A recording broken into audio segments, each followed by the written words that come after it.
कुछ दिनों पहले जिस तरह से आदरणीय राहुल गांधी जी ने इलेक्शन कमीशन के द्वारा किए गए कई सारे हेराफेरी को उजागर किया है, ये काफी चौंकाने वाली विषय है। आपने देखा होगा कि जिस तरह से ये सबूत के साथ साबित हुआ है कि इलेक्शन कमीशन ने कई सारे मरे हुए लोगों को सूची में जोड़ दिया है,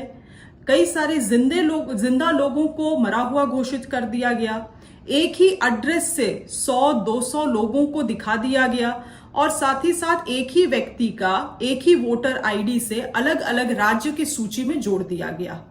ये सभी चीजें काफी चौंकाने वाली है और कई सारे सवाल खड़ा कर रही है देश में।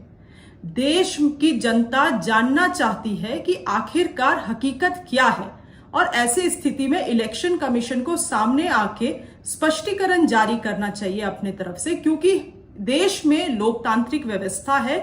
और लोकतांत्रिक व्यवस्था में हर एक वोटर को एक वोट का अधिकार है और उसी से लोकतांत्रिक व्यवस्था का स्थापना होती है।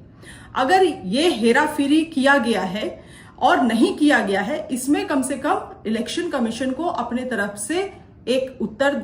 या जवाब दायर करना चाहिए और साथ ही साथ इस बात में भी सफाई देना चाहिए कि 2024 में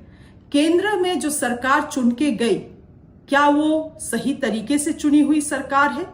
धोखा से बनी हुई सरकार है, हेराफेरी से बनी हुई सरकार है? इन तमाम चीजों में भी जवाब देने की आवश्यकता है इलेक्शन कमीशन को। आज जिस तरह से आदरणीय राहुल गांधी जी का,